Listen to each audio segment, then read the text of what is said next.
Captain Lee Hyon stood on the bridge of the UES Defiance watching the massive alien fleet that surrounded Earth like hungry wolves around a wounded deer. The ships were huge and dark against the starfield. Each one was bigger than 3 human battleships put together, their weapons pointed at his home planet where billions of people lived and worked and loved.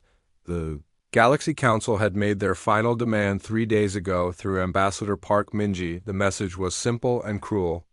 Give up all human colonies beyond the solar system, surrender all faster than light technology, accept permanent quarantine around Earth, never leave the solar system again. The Council claimed humans were too aggressive, too unpredictable for galactic society. Park Minji had stood in the Council chambers on the neutral station orbiting Jupiter. Her face was pale, but her voice was strong when she delivered the human response.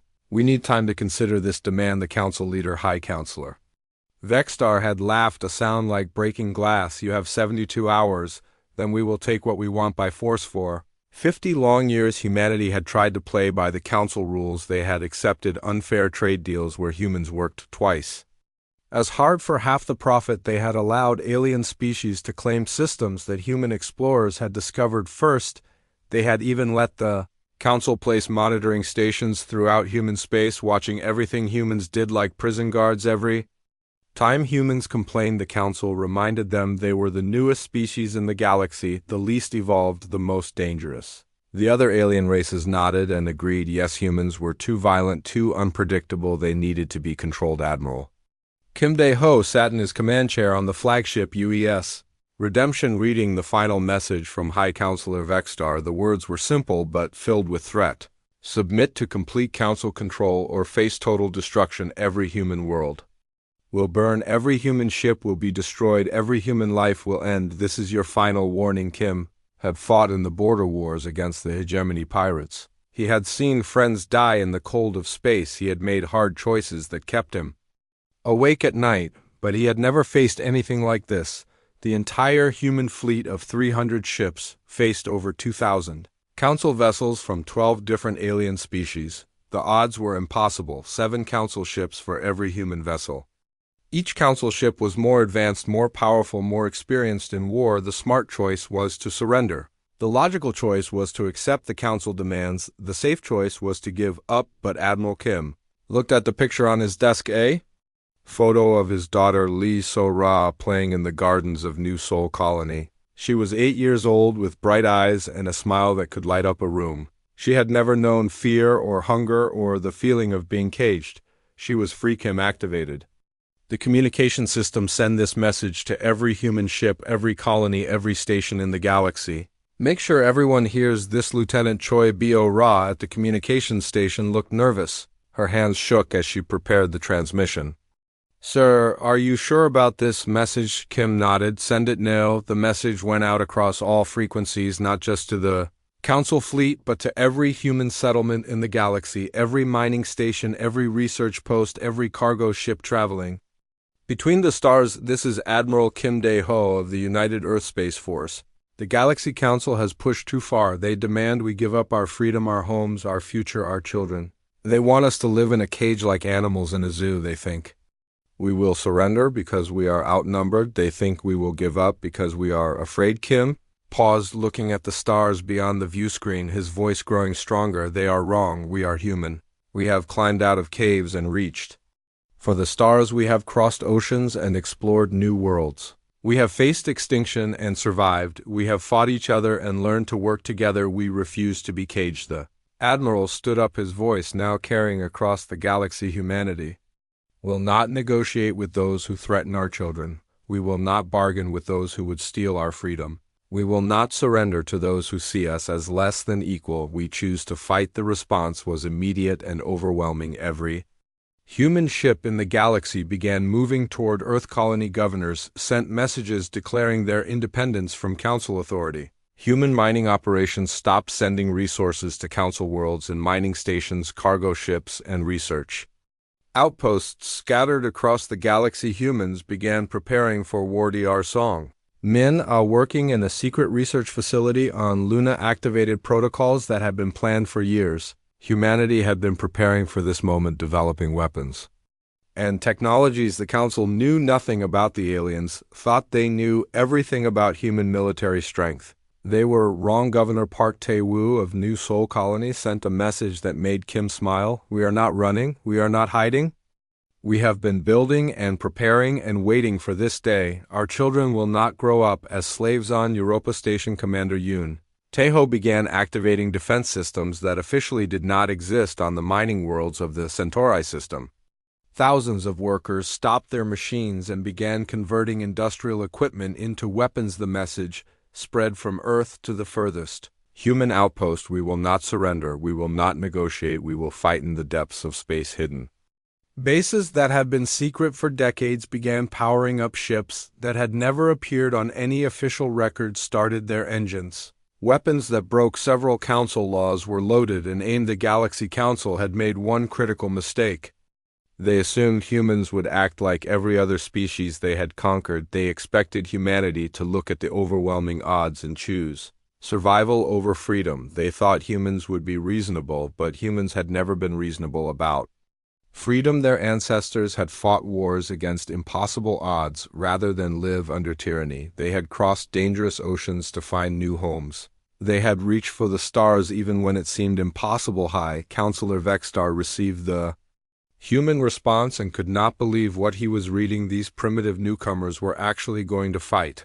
They were going to challenge the power that had ruled the galaxy for thousands of years. The Council had crushed dozens of species. Some had tried to negotiate, some had tried to hide, some had tried to run, but none had ever simply said no and prepared for war. As the human fleet began to form up around Earth, as colonies across the galaxy declared their independence, as the mining stations and cargo ships and research posts all began preparing for battle, one thing became clear to everyone watching: the Galaxy Council had pushed too far. They had awakened something that had been sleeping in human hearts since their ancestors first looked up at the stars and decided to reach for them, something that could not be negotiated with or reasoned with or frightened into. Submission. The age of human submission was over. The age of human defiance had begun.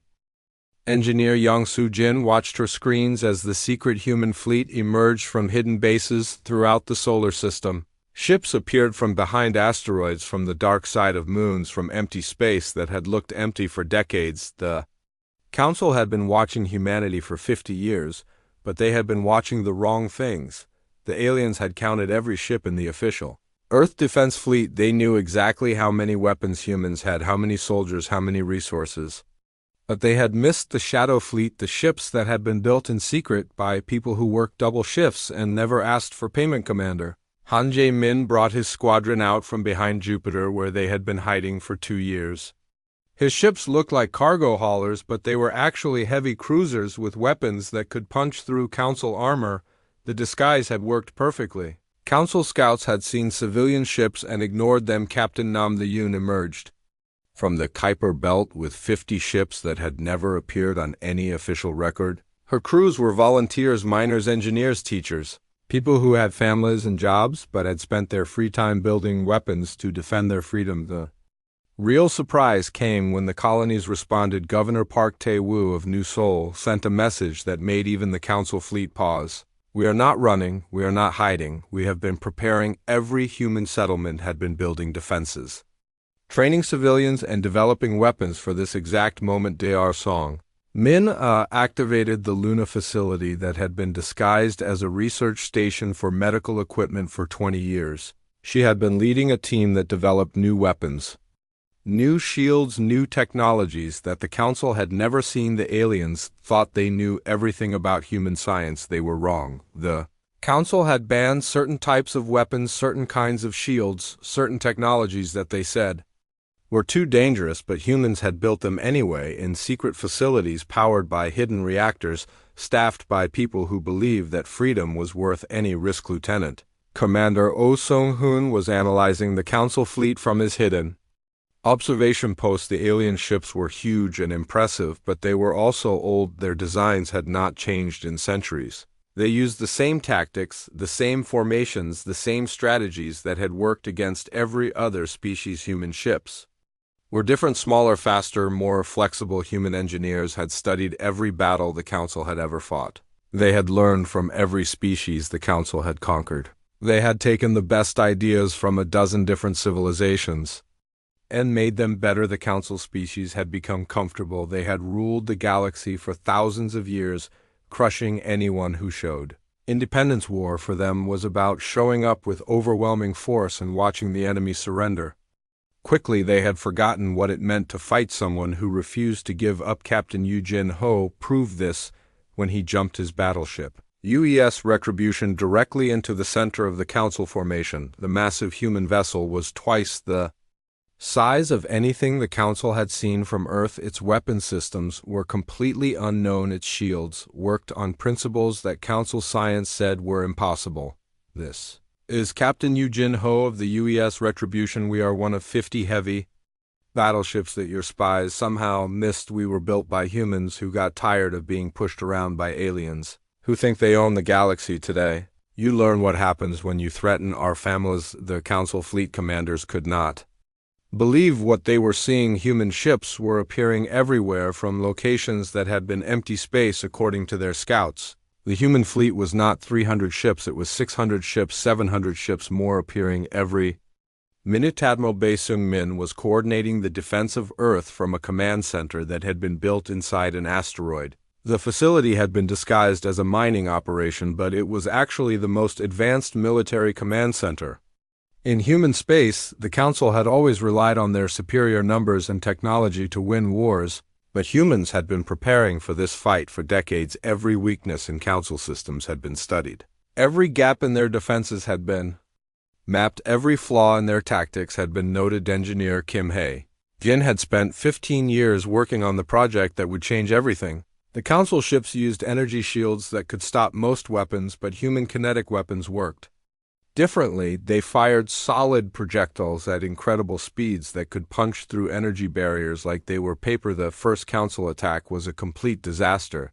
Their energy weapons were designed to overload ship shields and disable electronics, but human ships had been built specifically to fight. Council technology, the alien weapons barely scratched the human vessels. Dar Yoon Hai Jin watched from New Seoul as the Council tried to use their planet-killer weapons on human colonies.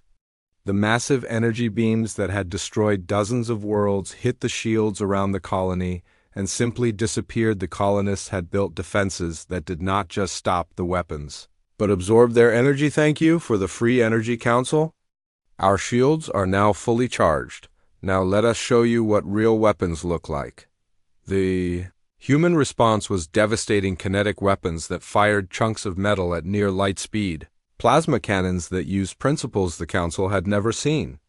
Energy weapons that bypassed their shields completely. The aliens had never faced anything like it, but the real shock was the strategy. Human ships did not fight like the Council expected. They did not form up in neat formations and exchange fire until one side was destroyed. Instead, they fought like humans had always fought, dirty, unpredictable, and with complete disregard for the rules. Captain Lee Seo Hyun commanded a converted cargo ship that looked like it should fall apart at any moment.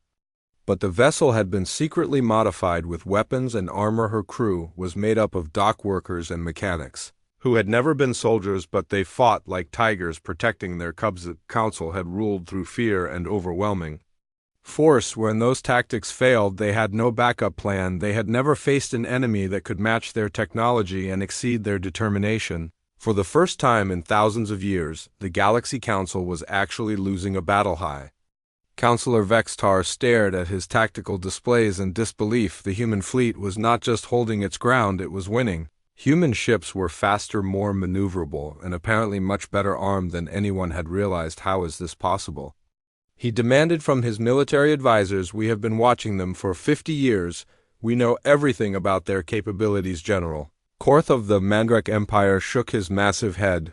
We knew what they wanted us to know. These humans have been lying to us for decades. They have been building a secret military while pretending to be peaceful traders and explorers.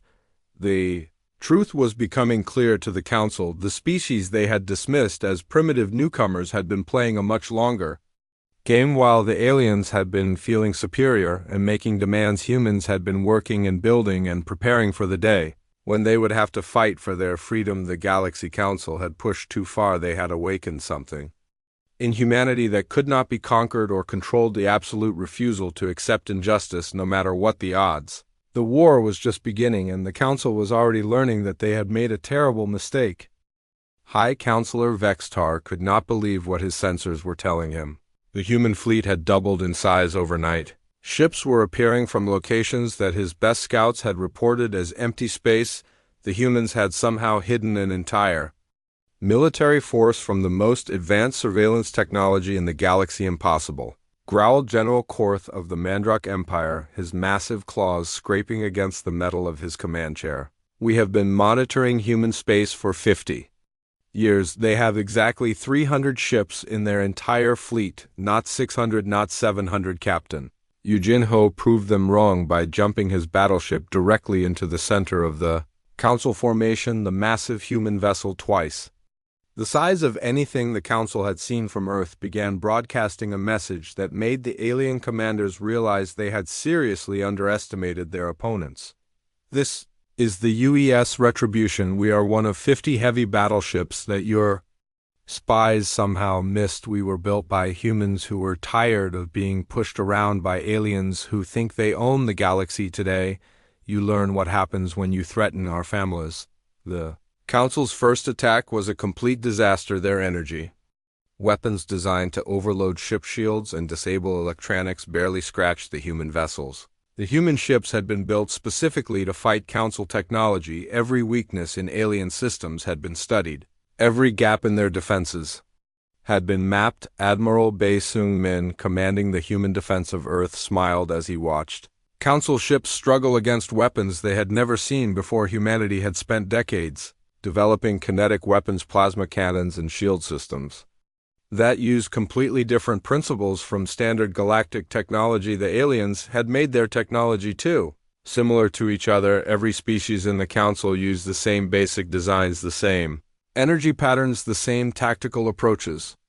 It made them predictable, and humans had been studying that predictability for 50 years. Commander Park Ji-woon led his squadron of fighters against a Council heavy cruiser. His ships were small and fast, built in secret shipyards that had been disguised as civilian manufacturing plants. The Council had been watching for military construction, but they had missed the fact that humans could build warships in factories that made farm equipment. The real shock came when the Council tried to use their planet-killing weapons on human colonies. The massive energy beams that had destroyed dozens of worlds over the centuries hit the shields around New Sol Colony and simply disappeared. The colonists had built defenses that did not just stop the weapons but absorbed their energy and redirected it back at the attackers. Dr. Yoon Hai-jin, watching from the defense station around New Sol, activated the communication system. Thank you for the free energy, Council. Our shields have been fully charged by your attack. Now it's our turn to show you what real weapons look like. The human response was devastating.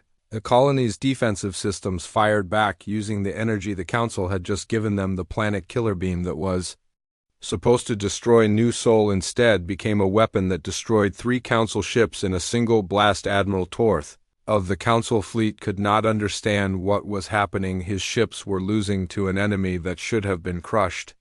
In the first hour of battle, the humans were using tactics that made no sense, weapons that should not exist, and strategies that violated every rule of civilized warfare. They are using their civilian ships as weapons, he reported to High Counselor Vextar. This is against every rule of civilized warfare, every treaty, every agreement, every law of war. Captain Lee Co. Hyun, commanding the converted cargo vessel Freedom's Dawn, responded over the open channel. We are not playing by your rules anymore. Admiral, these are not just ships, they are arms, our livelihoods, our futures. We will fight with whatever we have. The human strategy was unlike anything the Council had encountered. Instead of large fleet battles, humans fought in small groups, using hit-and-run tactics, guerrilla warfare, and psychological operations that kept the alien forces constantly off balance. Lieutenant Park Ji-woon, piloting a fighter that had been built in his family's garage, proved that human ingenuity could overcome superior numbers. His squadron of volunteer pilots, flying ships that looked like they were held together with spare parts and determination, destroyed a Council heavy cruiser using tactics that no military academy had ever taught the Council.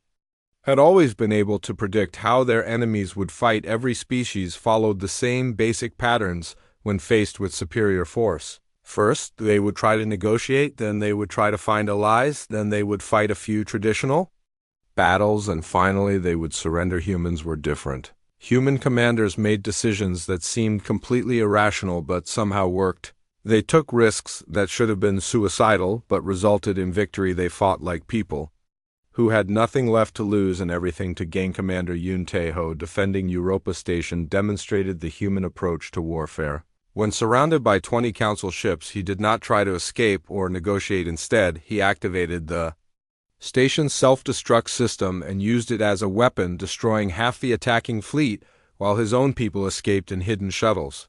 The explosion was massive and beautiful and completely insane. No rational military commander would sacrifice a valuable space station just to take out a few enemy ships, but humans were not rational when it came to protecting their freedom. Captain Nam the Yun brought her hidden fleet out of the asteroid belt where they had been waiting for this exact moment.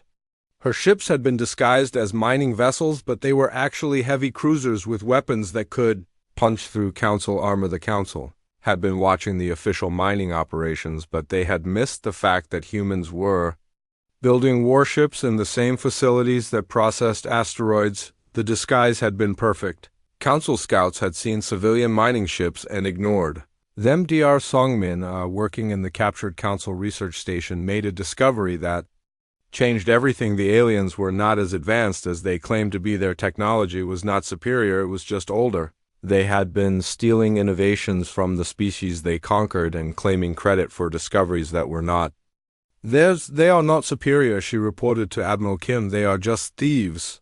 They have been stealing and suppressing technology for thousands of years. Every species they conquered had something unique to offer, but the Council took it and claimed it as their own. The revelation spread throughout the galaxy. Species that had accepted Council rule because they believed the aliens were technologically superior learned the truth. The Council's power was built on lies, theft, and the suppression of innovation. Human forces, now fighting with weapons that broke every Council law, began pushing back against the alien fleet. The ships that had surrounded Earth like hungry wolves now found themselves being hunted by prey that had suddenly grown teeth. The Galaxy Council had ruled through fear and overwhelming force. When those tactics failed, they had no backup plan. They had never faced an enemy that refused to be intimidated, that grew stronger with every battle, that turned their own weapons against them. High Counselor Vextar stared at his tactical displays, watching his supposedly invincible fleet being torn apart by humans who should have surrendered hours ago. The species he had dismissed as primitive newcomers were proving that sometimes the most dangerous enemy is the one who has nothing left to lose. The Council had pushed too far. They had awakened something in humanity that could not be conquered or controlled, the absolute refusal to accept injustice, no matter what the odds. The war was far from over, but already the balance of power in the galaxy was beginning to shift. The battle for the Kepler system became the turning point of the war. Council forces had surrounded the human mining colony, expecting an easy victory against a few thousand miners and their families. Instead, they faced Colonel Kong So-young and her volunteer militia, who had spent months preparing for exactly this situation. The miners had turned their industrial equipment into weapons. Drilling lasers that could cut through solid rock became anti-ship cannons that could slice through Council armor. Cargo haulers became missile platforms loaded with explosives that had been meant for mining operations. The asteroid processing plants began launching chunks of rock at incredible speeds, turning space debris into devastating weapons. But the real surprise was the arrival of the civilian fleet. Merchant Captain Park Dong-won led over 200 cargo ships, passenger vessels, and mining barges into the battle. Each ship had been secretly modified with weapons, shields, and armor. The Council fleet found itself fighting not just military vessels, but an entire population that refused to surrender. They are using their civilian ships as weapons, Admiral Torth of the Council fleet reported to his commanders, his voice filled with disbelief. This is against every rule of civilized warfare. These are not military vessels, they are cargo ships and passenger liners. Captain Lee Sao Hyan, commanding the converted cargo vessel Freedom's Dawn, responded over the open channel, "We are Not playing by your rules anymore, Admiral. These are not just ships. They are our homes, our livelihoods, our futures. We will fight with whatever we have because we have nowhere else to go. The human strategy was unlike anything the Council had encountered. In thousands of years of conquest, instead of large fleet battles with neat formations and predictable tactics, humans fought in small groups using hit-and-run attacks, guerrilla warfare, and psychological operations that kept the alien forces constantly confused. And off-balance Lieutenant Park Ji-woon, piloting a fighter that had been built in his family's garage, proved that human ingenuity could overcome superior numbers and technology. His squadron of volunteer pilots flying ships that looked like they were held together with spare parts and determination destroyed a Council heavy cruiser using tactics that no military academy had ever taught. The young pilot had noticed that Council ships always followed the same patterns. When they were attacked, they would raise their shields, deploy their weapons, and then try to use their superior firepower to overwhelm the enemy. But what if the enemy did not fight the way they expected? Park Ji-woon led his fighters in a spiral pattern around the Council cruiser, staying just outside the range of their weapons, but close enough to be a threat. The alien commander kept turning his ship to try to get a clear shot, but the fighters were too fast and too unpredictable. Then the human pilots did something that made no sense from a military perspective. They turned off their weapons and flew directly at the Council ship. The alien commander thought they were making a suicide run and concentrated all his firepower on the approaching fighters, but the humans were not planning to crash into the enemy ship. Instead, they used their momentum to slingshot around the Council vessel and attack from behind where the shields were weakest. The heavy cruiser was destroyed in less than 5 minutes by fighters that should not have been able to scratch its paint. The Council's biggest advantage had always been their ability to predict enemy behavior. Every species they had conquered had followed the same basic patterns. When faced with superior force, they would try to negotiate, they would look for allies, they would fight a few traditional battles, and then they would surrender. Humans were different. Human commanders made decisions that seemed completely irrational but somehow worked. They took risks that should have been suicidal but resulted in victory. They fought like people who understood that some things were worth dying for. Commander Yoon Tae-ho, defending Europa Station, demonstrated the human approach to warfare perfectly. When surrounded by 20 Council ships, he did not try to escape or negotiate or follow any of the standard procedures for dealing with overwhelming enemy force. Instead, he activated the station's self-destruct system and used it as a weapon. The explosion was massive and beautiful and completely insane, destroying half the attacking fleet, while his own people escaped in hidden shuttles that had been prepared for exactly this situation. No rational military commander would sacrifice a valuable space station just to take out a few enemy ships, but humans were not rational when it came to protecting their freedom. They were willing to lose everything in order to deny their enemies victory. Captain Nam The-yoon brought her hidden fleet out of the Kuiper Belt, where they had been waiting for months. Her ships had been disguised as ice mining vessels, but they were actually heavy cruisers with weapons that could punch through Council armor and shields that could absorb their energy weapons. The Council had been watching the official mining operations, but they had completely missed the fact that humans were building warships in the same facilities that processed water ice. The disguise had been perfect. Council reconnaissance had seen civilian mining ships and ignored them. Dr. Songmin, working in her secret laboratory on Luna, made a breakthrough that changed the entire war. She had been studying captured Council technology and had discovered something that the aliens had tried very hard to keep secret. Their advanced weapons and shields were not actually that advanced. The Council had been using the same basic technology for thousands of years, making small improvements but never really innovating. They had become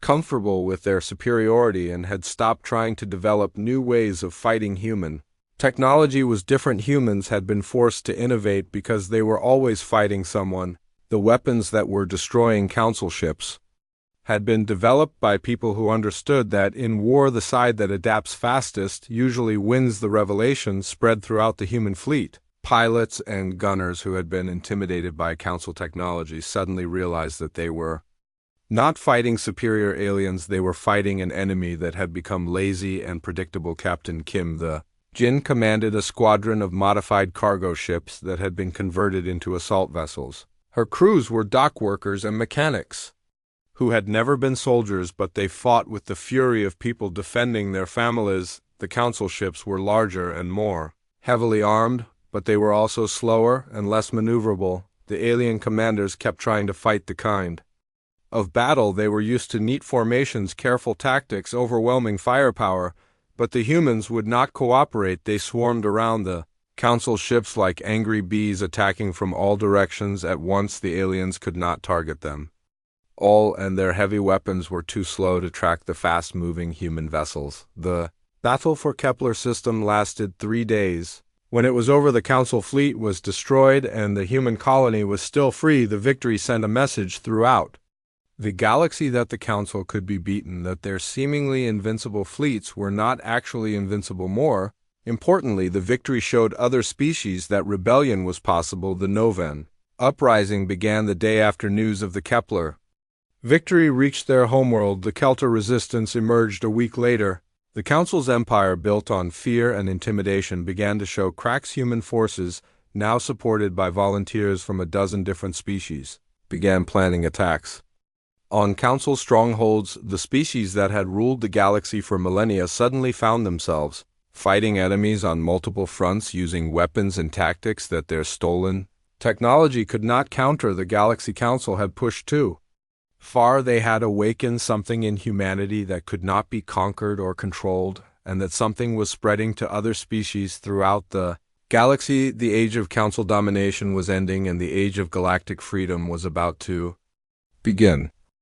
6 months after the war began, the Galaxy Council faced a problem they had never encountered in their thousands of years of rule. They were losing. Human forces had not only defended their colonies, but had begun attacking Council worlds. The species that had controlled the galaxy for millennia were learning what it felt like to be invaded. Captain Kim the Jin stood on the bridge of the UES Vengeance as her fleet approached the Council's primary shipyard. The massive facility had been considered impossible to attack, protected by the most advanced defenses in the galaxy.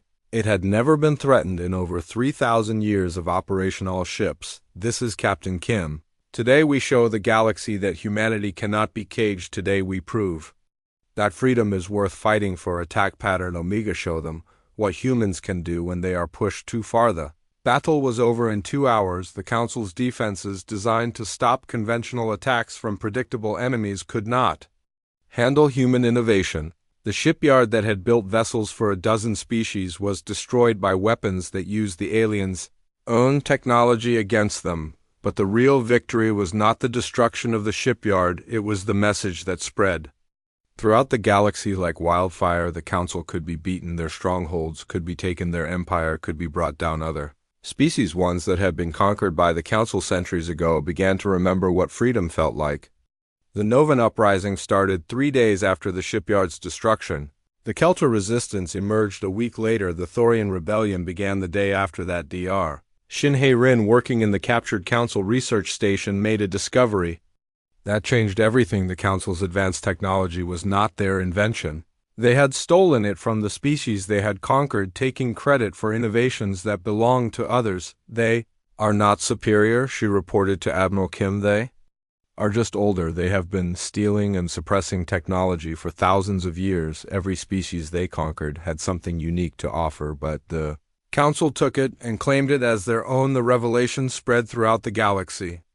Species that had accepted Council rule because they believed the aliens were technologically superior learned the truth. The Council's power was built on lies, theft, and the suppression of innovation. The Novan engineers who had developed advanced energy shields found out that their ancestors had created the same technology centuries ago, before the Council stole it and claimed it as their own.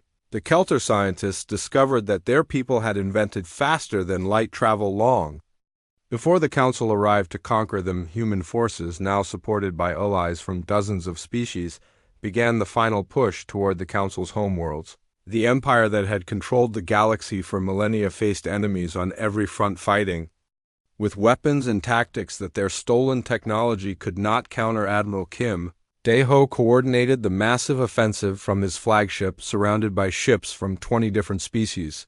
Each fleet brought their own unique capabilities, their own special weapons, their own ways of fighting. The Council had suppressed this diversity for so long that they had forgotten how to deal with it.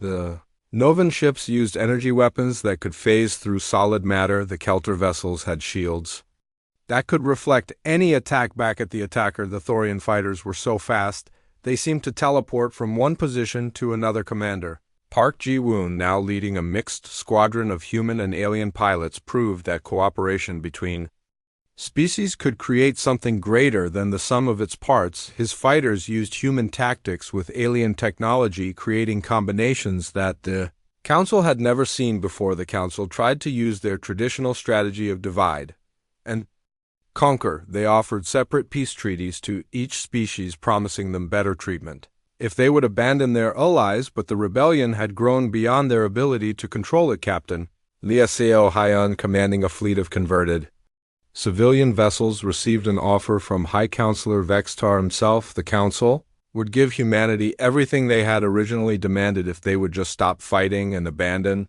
their alien allies. Her response was broadcast across the galaxy. We did not start this war for ourselves. We started it for everyone. The Council has oppressed the galaxy for too long. It is time for all species to be free. The message resonated with beings across hundreds of worlds.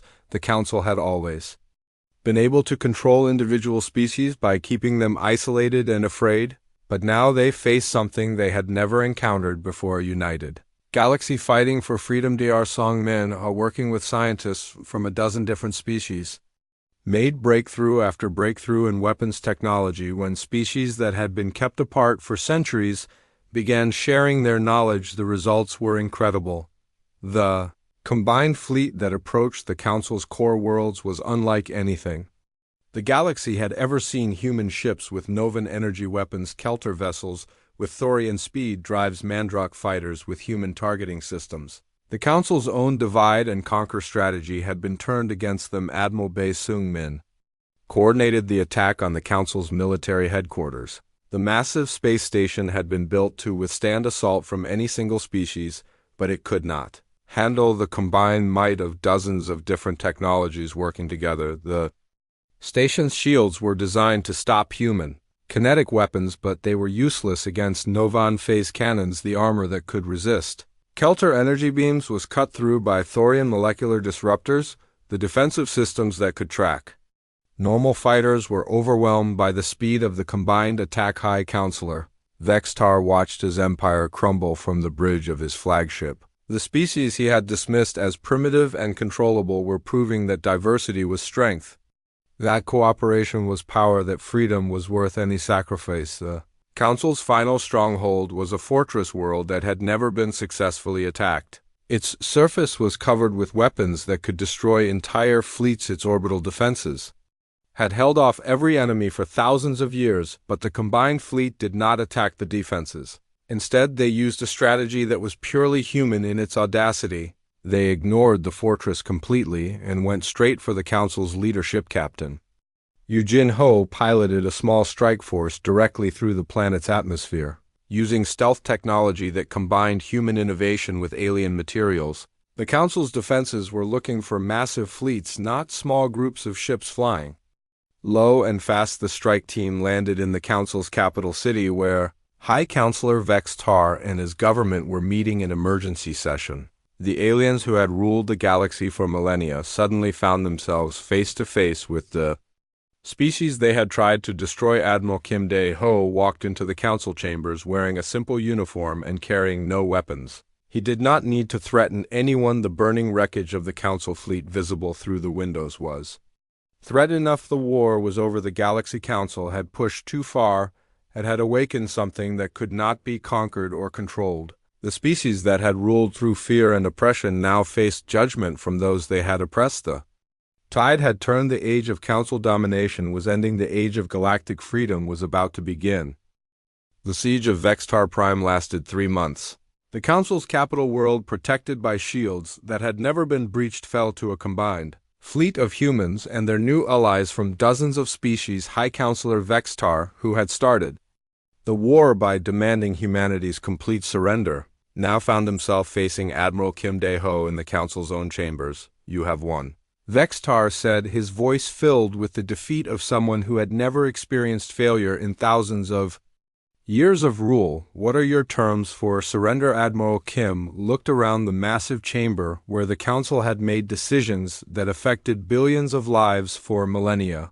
The room was filled with the representatives of species that had been conquered, oppressed, and controlled for so long that some had forgotten what freedom looked like. We do not want to rule the galaxy, Kim said, his voice carrying to every corner of the chamber. We want to free it. Every species deserves the right to choose their own path, to develop their own technology, to explore their own potential without someone else deciding what they can and cannot do. The Treaty of Liberation was signed in the ruins of the Council's government building. The document established new principles for galactic civilization that had never existed before.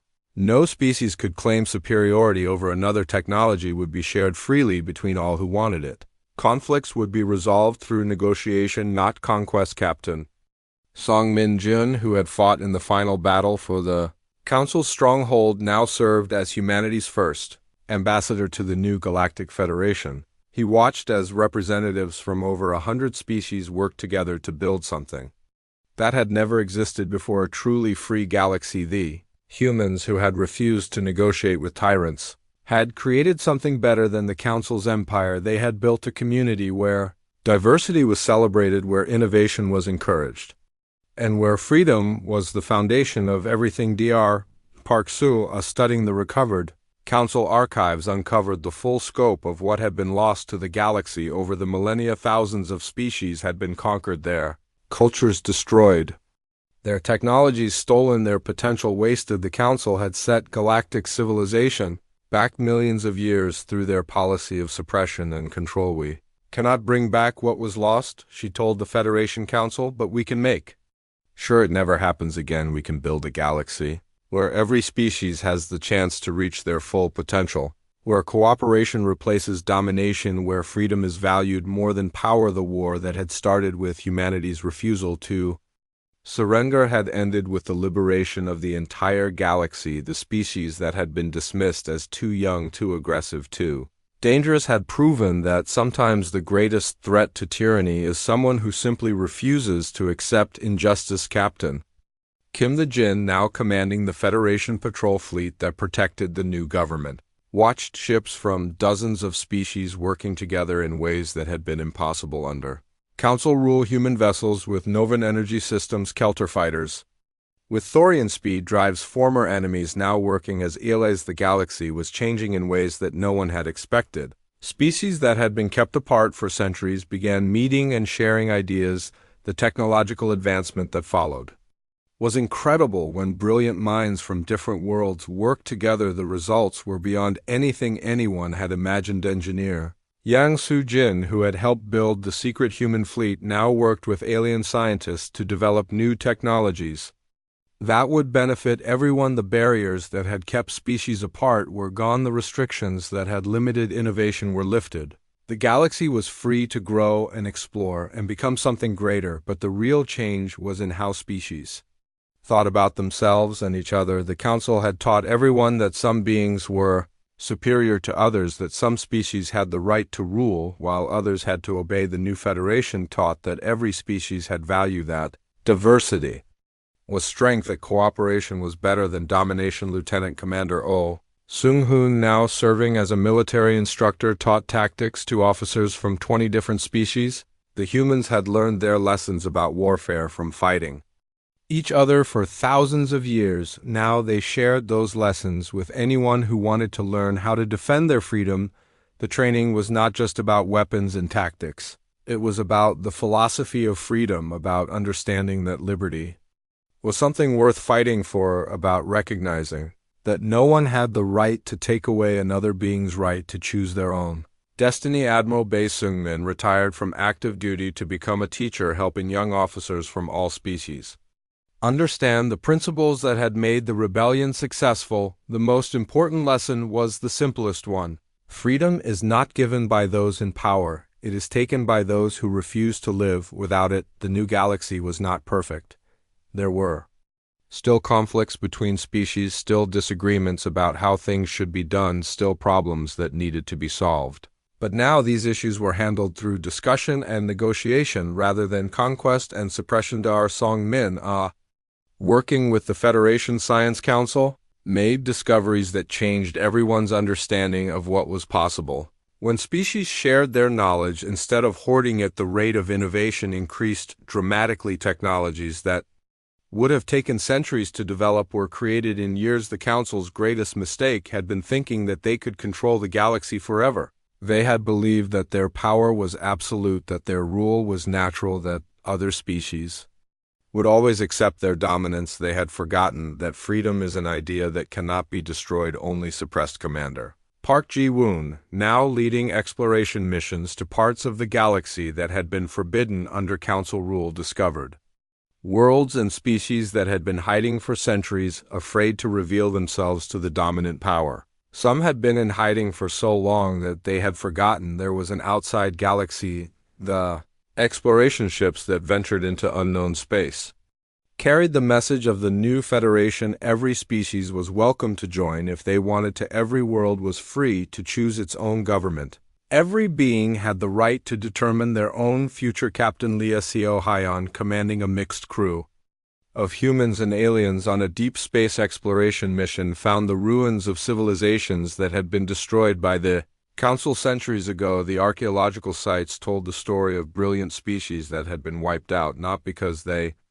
were dangerous, but because they were different. The Federation established memorial worlds where the history of these lost civilizations was preserved and studied. The galaxy would remember what had been lost and would make sure that such destruction never happened again. High Counselor Vextar spent his final years in exile on a remote world, writing about the rise and fall of the Council Empire. His memoirs became required reading in Federation schools, not as a celebration of power, but as a warning about what happens when any group believes they have the right to control others. The Galaxy Council had pushed too far. They had awakened something in humanity that could not be conquered or controlled: the absolute refusal to accept injustice. No matter what the odds in trying to cage humanity, they had set the entire galaxy free. The new galaxy was young and full of potential. Species that had been enemies for millennia learned to work together. Worlds that had been isolated for centuries opened their doors to visitors. Technologies that had been suppressed for thousands of years were shared freely. The Federation's motto, carved into the walls of the new government building, summed up everything that had changed: no species above another, no power without consent, no freedom without vigilance. The war was over. The Galaxy Council was history. The age of freedom had begun.